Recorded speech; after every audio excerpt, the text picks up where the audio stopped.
እሺ እንደምን አላችሁ የተከበራችሁ ባለሙያዎቻችን። ባለፈው በክፍል 3 ማጠቃለያ ስልጠናችን ላይ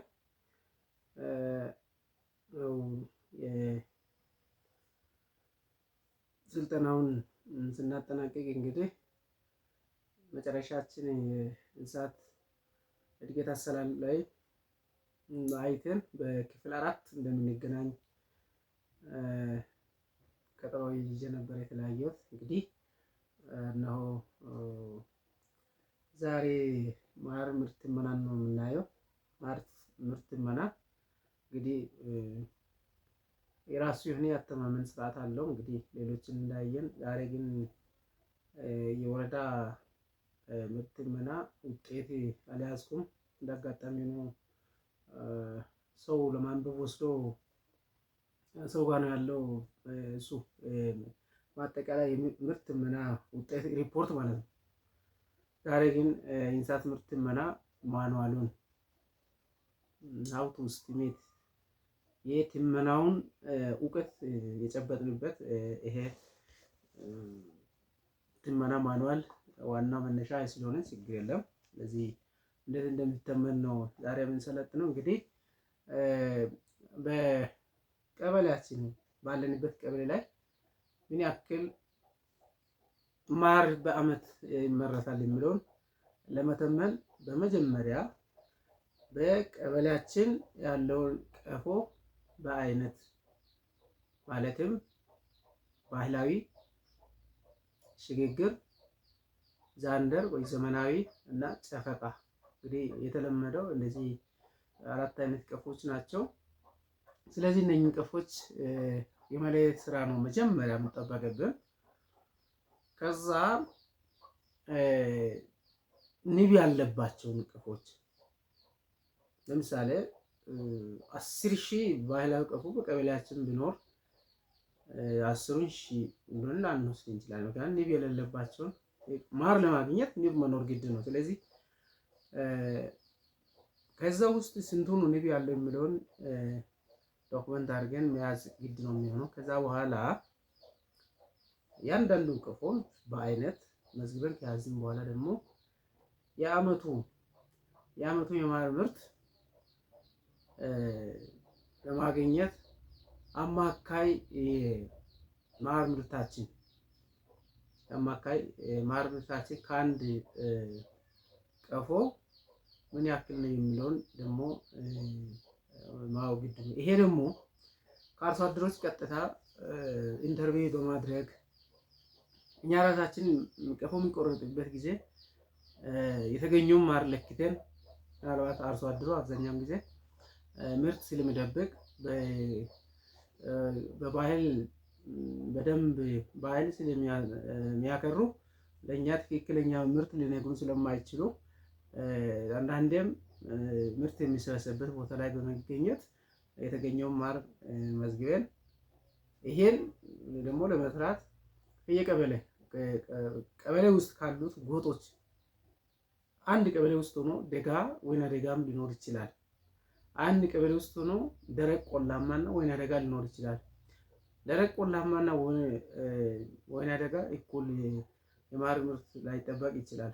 እንደ አግሮ ኢኮሎጂ እንደ አየር ጸባይ ምርቱ ሊቀንስም ሊጨምርም ስለሚችል ይህን ደግሞ ታሳቢ ማድረግ ግድ ነው የሚሆነው። ደጋ ላይ ስናይ እንደዚሁ ለምሳሌ ኦማሾንጋ፣ ጎሊ፣ ዋሪታና ጉሬች ያለውን አሁን እንደ ወረዳ እኛ እኩል ከአንድ ቀፎ ይህን ያክል ይገኛል ተብሎ አይታሰብም። ስለዚህ ዝቅተኛ የሚያመርተውን ጎጥ እንደ ቀበሌ ደረጃ ማለት ነው እንደ ወረዳ ደረጃ እኛ ደግሞ ዝቅተኛም የማር ምርት የተገኘበት ቀበሌና ከፍተኛ ሚዲየም አማካይ መካከለኛ እነኝን ወስደን የአንድ ቀፎ ምርታማነትን መያዝ ግድ ነው የሚለው። እንደ ወረዳችን ከባህላዊ ቀፎ 6.5 ነው ኦን አቨሬጅ። አሁን ጎሌ አካባቢ ኦማሾንጋ፣ ዋና ቦላ፣ ዋረታ፣ ዱክራውሺ፣ ጎባ ከአንድ ፈረሱላ በላይ ማር ያገኛሉ አርሶ አደሮች። በ20 ቤትም ያገኘዋሉ። የራስ ያጋ ብንመጣ 5 ኩባያም አይገኝም። ፕራክቲካሊ ያየነው ነገር ስለሆነ ማለት ነው። ስለዚህ ይሄን ለኮንሰፕት ደረጃ ከያዝን በኋላ ንብ ያለባቸውን ቀፎዎች እንለያለን። አጠቃላይ በቀበሌ ውስጥ ያለው ቀፎ እንለያለን። በወረዳ ደረጃ ደግሞ እንደዚህ ከየቀበሌዎች የመጡ ቶታል ትራዲሽናል ቀፎ በሚል በወረዳ ደረጃ ይያዛል። እንዳ ያለንበትን መዋቅር ዲፔንድ ያደርጋል። ስለዚህ አብዛኛው የስልጠና ነው እየተሰጠ ያለው ለቀበሌ ባለሙያዎች ስለሆነ የቀበሌያችን በሚለው ነው እያተኮርን እየሄድን ያለ ነው። ስለዚህ በቀበሌ ደረጃ ያለው ቀፎ ባህላዊ ቀፎ፣ ከዛ ንብ ያለው፣ ከዛ አማካይ ማር ምርታማነት፣ ይህም መዝግበን መያዝ ግድ ነው። ከዛ በኋላ ንብ ያለበት ቀፎ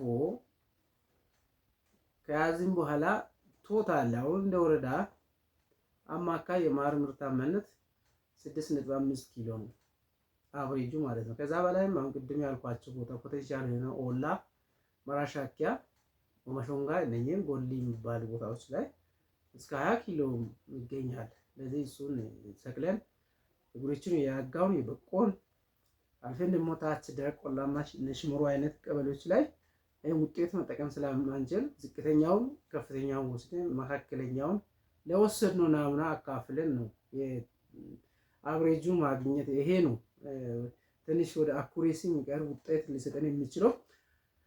ይሄን ከዚህም በኋላ እንግዲህ 6.5 ነው ብያለሁ። አሁን እንደ ወረዳ ለሽሾ እንደ ወረዳ 10,000 ቀፎ ቢኖር ስለዚህ የወረዳችን የማር ምርት 6.5 ሲባዛ 10,000 ኦልሞስት ወደ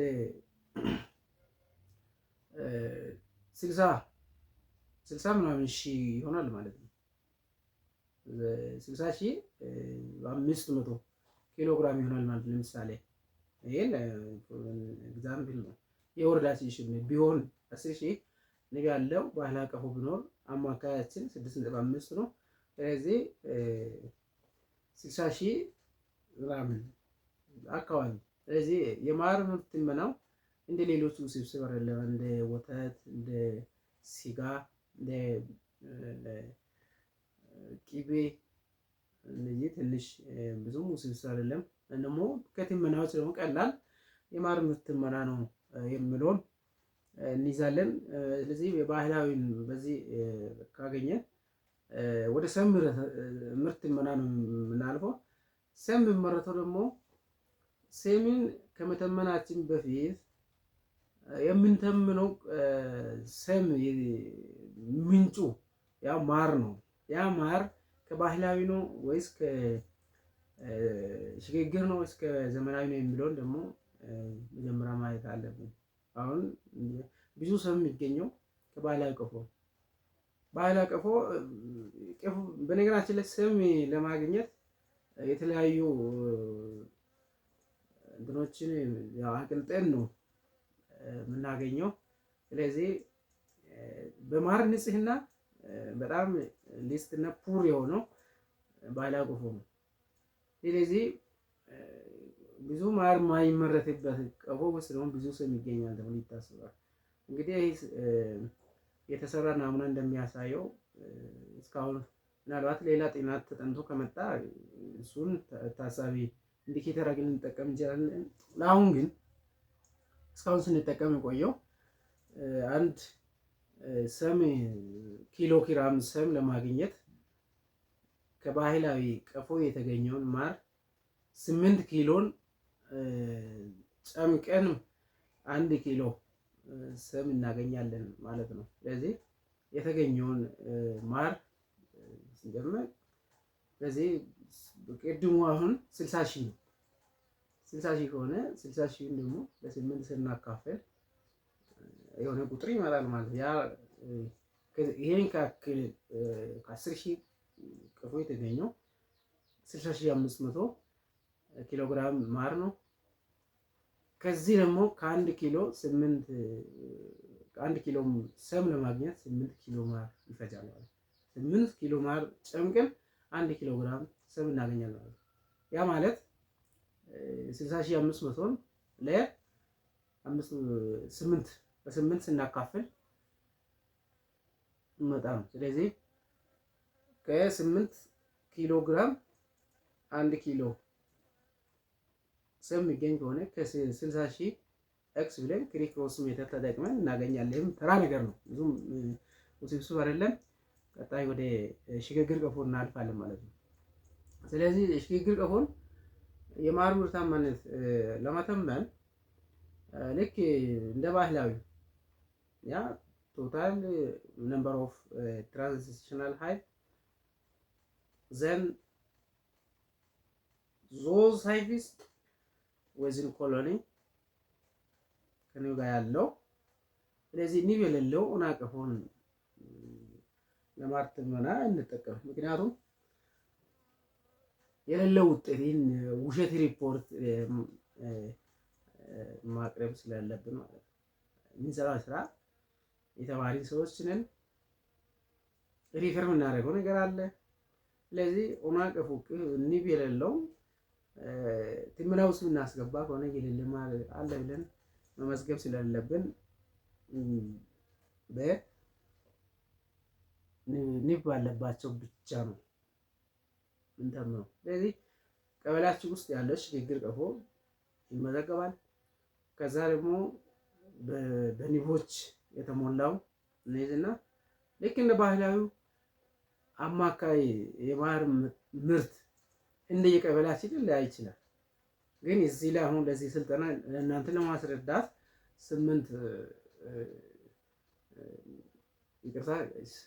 24 ኪሎ ግራም ነው ኦን አቨሬጅ ከሽግግር ቀፎ የሚገኘው የማር መጠን የወረዳችን አማካይ ቅድም ካልኳቸው እንደ ወረዳችን ደጋ አለ፣ ሚድላንድ አለ፣ ወይና ደጋ፣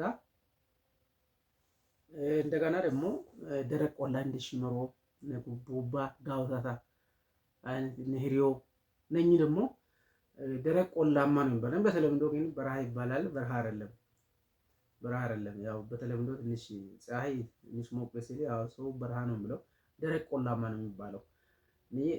ይሄ 3 አግሮ ኢኮሎጂ ያለ ነው በወረዳችን። ስለዚህ ሽምሮ ላይ የሽምሮ ውጤት ለጉሬች ላያገለግል ይችላል። የሽምሮ ውጤት ለምን ለኡመሾም ጋር ለጊዳ ለኡፋገነት ላያገለግል ይችላል። በደጋ አግሮ ኢኮሎጂ ውስጥ ነው ያሉት።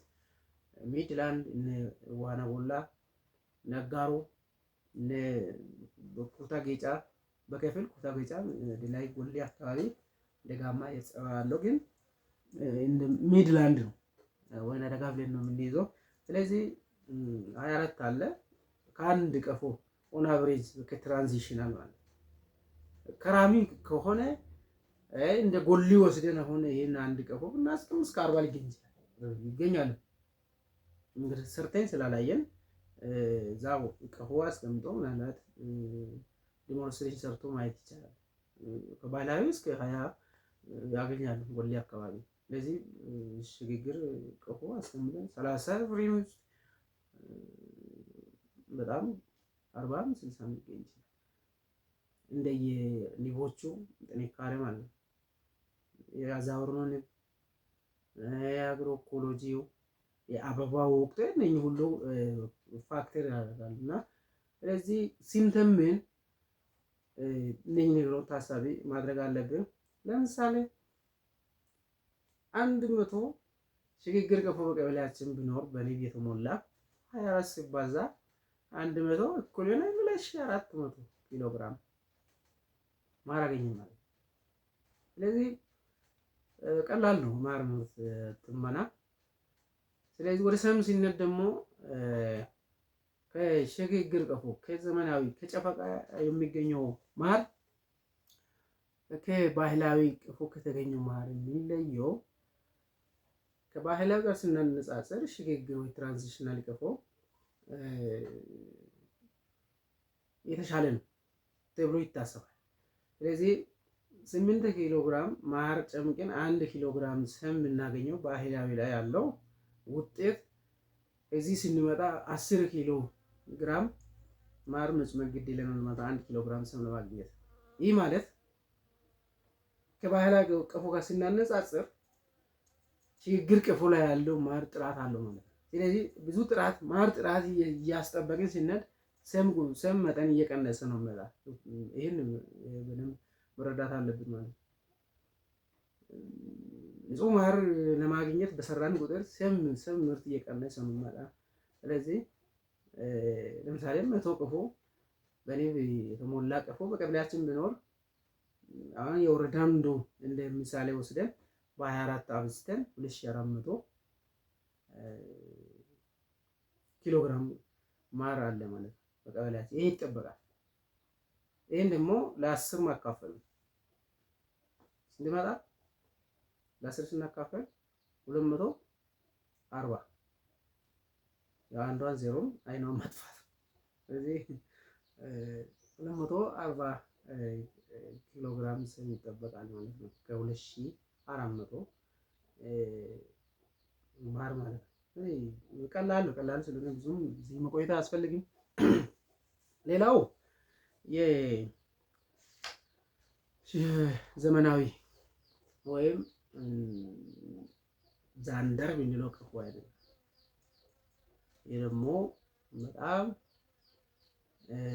እንግዲህ የንብ እርባታን ባክ ሂስትሪ ትንሽ ማንሳት አስፈላጊ ይመስለኛል። እዚህ ላይ መጀመሪያ ሰው ልጅ በፕሪሚቲቭ ሶሳይቲ ደረጃ ወይም በጣም ስርዓተ ጋሪዎች ዘመን በነበረ ጊዜ ከጉድጓድ ከተቦረቦሩ እንጨት ከዋሻ ማር ሲሰበስብ እንግዲህ የተሻሻለ ሲመጣ ወደ ባህላዊ ቀፎ መጥቷል። ከዛ ወደ ሽግግር ከዛ ወደ ዘመናዊ አሁን የደረስንበት የንብ እርባታን ሂስትሪ በዚህ ከተረዳን እንግዲህ አሁን ከሽግግር አልፎ ደግሞ በጣም ምንም እጭ ማይፈጠር የራሱ ኤክስክሉደር ያለው እናት ንብ ለብቻ በራሷ ክፍል የምትኖርበት በጣም አድቫንስድ ቀፎ አይነት ነው ይሄ ቀፎ፣ ዘመናዊ ቀፎ የምንለው ማለት። ስለዚህ አሁንም በቀበሌያችን ያለው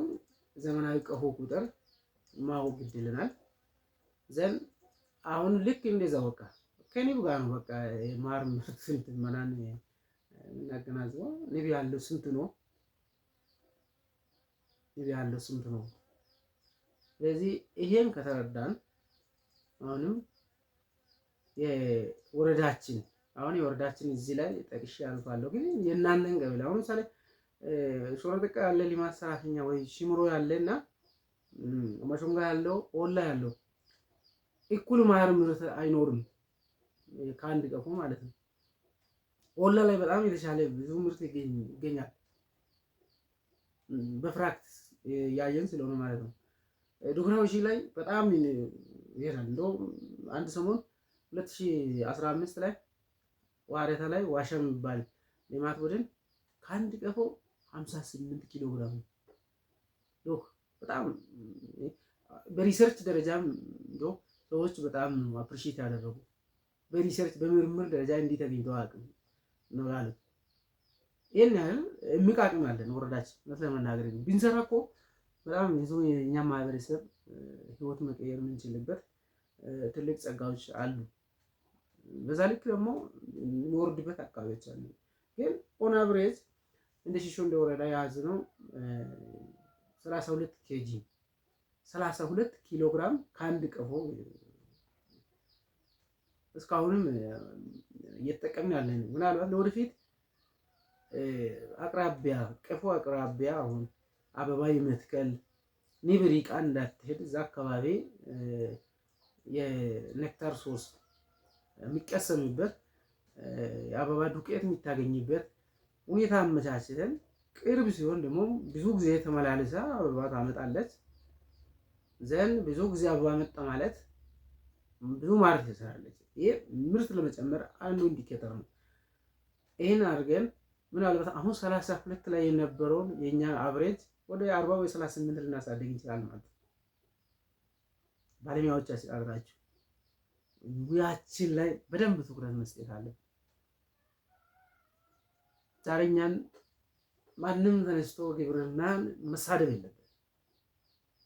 ቁጭት ውስጥ መግባት አለብን ብዬ አስባለሁ። ግምታዊ መረጃ አይሰጥም። የተማረ ሰው ግምታዊ መረጃ አይሰጥም። በጣም ሪዝኔብል ውድቀት ራሱ ቢገጥም ውድቀቱን አናላይዝ ሰርተን በዚህ ምክንያት ውድቀት የገጠመን ብለን መናገር መቻል አለብን። ስለዚህ ይሄን ያክል ሀብት ደግሞ አለ ወረዳችን ላይ 58 2015 ዓ.ም ዋሻ ልማት ቡድን ዋርታ ቅብሌ ላይ ተገኝቷል። ይሄ ቀላል አይደለም። በጣም ልንኮራ የሚገባ ነው ይሄ ውጤት። ስለዚህ ለምንድን ነው ብዙ ሰዎች ወደ ኢንቨስትመንት እንዲገቡ ማበረታታት? ለምን ኢንቨስት አያደርግም? አንድ ሰው 500 400 300 ቀፉ አስቀምጦ ኤክስፖርት አያደርግም? አሽጎ ውጪ እንደዚህ ማበረታታት። በጣም አቅም ያላቸው ባለሀብቶች አሉ እኮ እኛ አካባቢ ኢኒሼት አድርገን እነኚህ ወደዚህ ስራ ቢገቡ ከነሱ ብዙ አርሶ አደሮች ነገራችን እኛ አስተምረን የሰለቸን አርሶ አደር አካባቢ ላይ ይሄን ስለሚያይ ከሱ ኮፒ ያደርጋል። ይሄ ሲያደርግ ብዙ አርሶ አደሮች እዛ ውስጥ እንጌጅ ያደርጋሉ። ይሄ ሲሆን ደግሞ ኤክሰስ ምርት ይኖራል። ኤክሰስ ምርት ሲኖር ኤክሰስ ኤክስፖርት አለ። ኤክሰስ ኤክስፖርት ሲኖር ዶላር ይጨምራል፣ ፎሬን ከረንሲ ማለት ነው። ስለዚህ ቀላል አይደለም እና ይህ ስልጠና ሲሰጠን ዝም ብሎ አይደለም። ስለዚህ ከዘመናዊ ቀፎ 32 ነው አማካይ የአንድ ዘመናዊ ቀፎ ምርት በወረዳችን ማለት የእናንተ ቀበሌ 40 ሊሆን ይችላል። አሁን በጉራው 40 ሊሆን ይችላል። ኦላ እንደዚህ ሊሆን ይችላል። ወይራስ ሽመሩ ላይ 16 ሊሆን ይችላል። ሞክሩ። እዛም ማር ቆረጣ ጊዜ አርሶ አደር ጋር ማታ ይዛ ቆይታችሁ ማሩን ለክላል። ብዙ ጊዜ ቤተሰብ የተመገበውም ታሳቢ እየተደረገ ነው። የበላውን ጭምር መዝነን መያዝ አለብን። ምርት እየተደበቀ ስለሆነ ማለት ነው። ስለዚህ ይሄን በማድረግ እንደየቀበሌያችሁ ሊጨምር ሊቀንስ ይችላል። ግን የወረዳው 32 ነው። ለምሳሌ 100 ቀፎ አንድ ቀበሌ ኤክስ የሚባል ቀበሌ ላይ ቢኖር ምርታማነታችን ደግሞ ከአንድ ቀበሌ ከአንድ ቀፎ የወረዳ ምርታማነት 32 ነው። ስለዚህ 100 ንብ ያለው ዘመናዊ ቀፎ ያለበት ቀበሌ ላይ 3200 ኪሎ ግራም ቀፎ ማር ይጠበቃል ማለት ነው። ስለዚህ ቀላል ነው የማር ምርት እንትን እስካሁንም ሲሰራ የቆየው ይሄን ነው። ምናልባት ሌሎቹን የረስተን ይሄን ግን ስንተገብር ነው የመጣው። ቀላልም ስለሆነ ብዙ እንደው ውስብስብ አይደለም። በነገራችን ላይ ይሄ ማኑዋል ከመጣ ቀድሞ ክልል ይሄ ማኑዋል ታትሞ ሲመጣም ስልጠና አልተሰጠም። እኛም ተወዛግበን በተደጋጋሚ በማንበብ ነው አሁን ለእናንተ ይሄን የጨበጥኳት እውቀት እያካፈልኩ ያለሁት እንጂ ስልጠና ወጥ በሆነ መልኩ አልተሰጠም። ስለዚህ እናንተም ይሄን የሚሰጠውን ስልጠና በተለያየ አማራጭ መከታተል አለባችሁ። ፌስቡክ ተራ ፌስቡክ ከሚታዩ ይሄን ተከታተሉ፣ ያልገባችሁን ጠይቁ። ስለዚህ 100 ዘመናዊ ቀፎ በንብ ያለው ቀበሌ 3200 ኪሎ ግራም ማር ያገኛል ማለት ነው። ቀበሌያችን ይመረታል ማለት ነው። ስለዚህ እስካሁን ማለት ያየነው እንግዲህ ሶስቱን አይነት ቀፎ አይተናል። ወደ ሰም ከዘመናዊ ቀፎ የተመረተው ማር ምን ያክል ሰም እናገኛለን ከሆነ እንግዲህ ከሽግግር ጋር እኩል ነው። 1 ኪሎ ግራም ሰም ለማግኘት 10 ኪሎ ግራም ማር ጨምቀን ነው 1 ኪሎ ግራም ሰም እናገኘው ማለት ነው የተጣራ። ስለዚህ 3200 ኪሎ ግራም ከዘመናዊ ቀፎ ከ100 ቀፎ አግኝተን ከሆነ ለ10 ማካፈል ነው ስንት ይመጣል?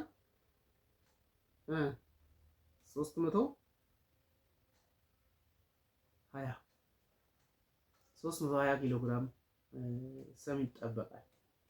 በነገራችን ይሄን ድምና ባለመስራታችን እስካሁን ሰም ምርት እየተጠቀምን አይደለም።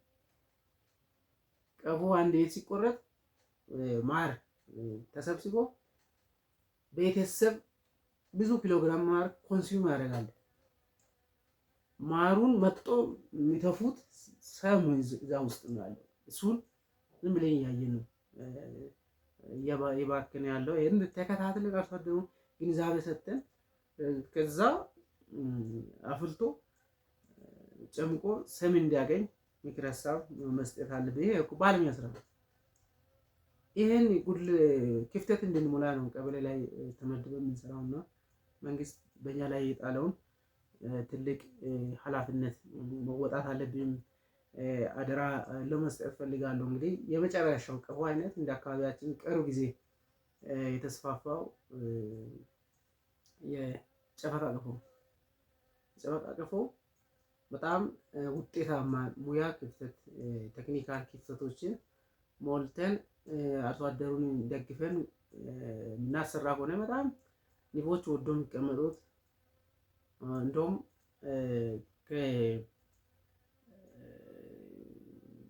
ፍሬሙ የሚገኘው እንጀራው ማሩ በጣም በክብደትም በጥራትም በጣም የተሻለ ማር እየተገኘ ያለው ከጨፈቃ ነው። ከዚህ ጨፈቃ ነው። ግን እያሰፋን አይደለንም። አሁን እንደውም እየተረሳ መጥቷል። ይሰራል። በተለያዩ ስልጠናዎች ኤንጂኦዎች ፕሮጀክቶች ስልጠና ሲሰጡ ይሰራና ብዙ ቀፎዎች ቀበሌ ላይ የቀበሌ ባራንዳ ላይ ኤፍቲሲ ባራንዳ ላይ ዝም ብሎ ተጠቅመናል። በእውነት ሙያችን እየሞተ ነው ያለው። ጓደኞቻችን የተማርንበት ያ ሽምደዳ ዝም ብሎ ፈተና ለማለፍ ብቻ መሆን የለበትም ጎበዝ። ምክንያቱም እኛ በቃ ታሪክ ልንሰራ ነው የነበረውን ችግር ልንቀርፍ አደራ የተጣለብን ሰዎችንና ሀብት ፈሶ ነው። ጉልበት ዋጋ ተከፍሎበታል። እውቀት ዋጋ ተከፍሎበታል። ማቴሪያል አለ። ቀርከሃ እኮ ዛሬ ይሸጣል። አንድ ቀርከሃ 30 ብር ነው። ይሄን አውጥቶ ነው አርሶ አደሩ እየሰራ ያለው። ያን ተከታትለን ንብ የማስገባት ጋጣ ሰርተን ዝናብ እንዳይመታው ንቦቹ ወደው እንዲቀመጡ በማድረግ ይሄን ብናስፋፋ። አሁን ዘመናዊ ቀፎ ውድ ነው፣ ሽግግር ውድ ነው። ከኢኮኖሚ አኳያ እሺ ላይልን ይችላል አርሶ አደር። ይሄም ብናበረታታ ንቦች ወደውታል። በማር ምርቱ ደግሞ ጥራት በጣም ተመስክሮበታል። ይሄን ማስፋት አለብን። ስለዚህ አሁንም ጨፈቃ ቀፎ በቀበሌያችን ያለን ጨፈቃ ቀፎ ቁጥር መያዝ ነው።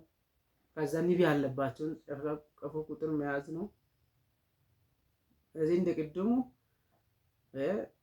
ሽግግሩና የጨፈቃ ቀፎ ምርታማነት እኩል ነው። በወረዳችን 24 ነው የተያዘው። ስለዚህ 10 ጨፈቃ ቀፎ ያለው ቀበሌ 240 ኪሎ ግራም ማር ያመርታል ማለት ነው። 10 ቀፎ ጨፈቃ ቀፎ ነው። ምክንያቱም አሁን ቁጥራቸውም እንደ ቅድሞቹ እኮ ያለበዛው ቁጥራቸውም ትንሽ ነው። በየቀበሌ ብንሄድ እንደው አሁን እየፈራረሰ አልቋል። ጨፈቃ ቀፎ እንደው አሁን የለም በሚባልበት ደረጃ ነው ያለው። ስለዚህ የሽግግርና የጨፈቃ እኩል 24 ኪሎ ግራም ነው ፐር ሃይቭ። እዚህ አማካይ የማር ምርት መጠናችን ከእያንዳንዱ ቀፎ ማወቅ አለብን። ስለዚህ ንብ ያለባቸው ቀፎዎች ለይተን ቶታል ንብ ካለበት ቀፎ በዚህ አብሬጁን በማብዛት ማግኘት ይቻላል። እያንዳንዱ ቀፎ ተመሳሳይ ስለሆነ በቀበሌያችን ያለው ባህላዊውን የሽግግሩን የዘመናዊና የጨፈቃውን ቀፎ መጨረሻ ላይ እንደምራለን። ከእያንዳንዱ ቀፎ ያገኘው ማጠቃለያ ሪፖርት ስንሰራ ከባህላዊ ሲደመር ከሽግግር ሲደመር ከዘመናዊ ሲደመር ከጨፈቃ ቶታል የወረዳ አይሚን የቀበሌያችን ምርት ሆኖ ይመዘገባል አመቱ። ይሄን ስንሰራ ምናልባት ቅድም የረሳሁት አንድ ነገር ልክ እንደ ሌሎች ሰብሎች እንደ ሌሎች ምርቶች የመኸርና የበልግ ተብሎ ይታወቃል። የማር የበልግ ማር አለ፣ የመኸር ማር አለ። ስለዚህ የበልግ የሚባለው ከሚያዝያ እስከ ሐምሌ ነው። ከሚያዝያ ጀምሮ ገተሜ ማር ጀምሮ ከዛ የተለያዩ አበባዎች ግንቦት ላይ ሰኔ ላይ የሚያብቡ አለ። አሁን ቢሳና ብዙ ጊዜ ከሰኔ እስከ ሐምሌ ድረስ ይቆያል። ቢሳና በጣም አሁን ባለፈው አመት 2017 ላይ በጣም ነው ማር የተገኘው ከገተሜ በላይ ብዙ ማር የተገኘው በዛ ወቅት እና ስለዚህ የበልግ የሚባለው ከጥቅምት እስከ ህዳር ነው። በልግ ማር ነው የሚባለው። ከጥቅምት እስከ ህዳር በልግ ማር ነው።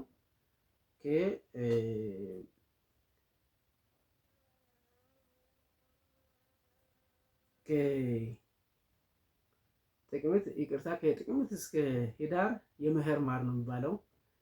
ከሚያዝያ እስከ ሐምሌ በልግ ነው፣ የበልግ ማር ነው። አሁን እኛ አካባቢ የመኸር ማር ይመረታል። አሁን አደይ በዚህ ሰዓት አደይ እያበበ ነው። እንደውም ህዳር ላይ ለምሳሌ በቆ፣ አጋሮ፣ ጉሬች፣ ሺሽንዳ ዙሪያ እነኚህ ሚድላንድ ወይና ደጋ አካባቢዎች ላይ ማር ይመረታል። አልፎም አስተሪው አካባቢ ጥር ግራው አለ፣ ቱፎ አለ። በከፍተኛ ቱፎ ነው የሚባለው። አማርኛ ስሙን አላውቅም፣ ግን እሱ የተለያዩ አበባባች አሁን ጥር ላይ እነኝን ሁሉ መከታተል አለብን። የአደይ ወቅት ግራው አለ። እንደገና አሁን አስተሪው አካባቢ ጥር የካቲት አካባቢ አልፎ ደግሞ ከሚያዝያ ገተሜ ማር ሲጀመር የበልግ ማር ነው የሚባለው። ስለዚህ እስከ ሐምሌ ላይ ይሄ ይሰበሰባል ማለት ነው። ስለዚህ ጨፈቃ ቀፎ ደግሞ እንደዚሁ ልክ ከጨፈቃ ቀፎ የተገኘውን ማር ምን ያክል ከዚህ ስም ተገኘ የሚለው ደግሞ 10 ኪሎ ግራም ማር ጨምቀን 1 ኪሎ ግራም ስም እናገኘው። የሽግግር የዘመናዊና የጨፈቃ ተመሳሳይ ባህላዊ ነው። ከ8 ኪሎ ግራም 1 ኪሎ ግራም ስም ይገኛል። ብዙ እንትን ስላለ ስለዚህ ኳሊቲም ዝቅተኛ ስለሆነ ስም ይበዛል ማለት ነው። ባህላዊ ላይ ግን ሶስቱ እኩል ነው። 10 ኪሎ ግራም ማር ጨምቀን 1 ኪሎ ግራም ስም ነው የምናገኘው። ጨፈቃው አሁን ለምሳሌ ቅድም 10 ቀፎ ያለው ጨፈቃ ቀፎ ያለው ቀበሌ 240 ኪሎ ግራም ማር ያመርታል ማለት ነው። እሱን ደግሞ ለ10 ስናካፍል 24 ኪሎ ግራም ስም ማግኘት ይቻላል ማለት ነው። ስለዚህ እንደዚህ ከእያንዳንዱ የተገኘውን ስም ከባህላዊ የተገኘውን ስም ልክ እንደማሩ ከሽግግር የተገኘውን ከዘመናዊ የተገኘውን ከጨፈቃ የተገኘውን ደምረን አጠቃላይ ቶታል ስም ይህን ያህል ዋክስ አግኝተናል ብለን ሪፖርት ማድረግ እንችላለን። እንግዲህ የማር ምርት ትመና እንግዲህ ላይ ያለን ቆይታ ይህን ይመስላል። ስለተከታተላችሁ አመሰግናለሁ።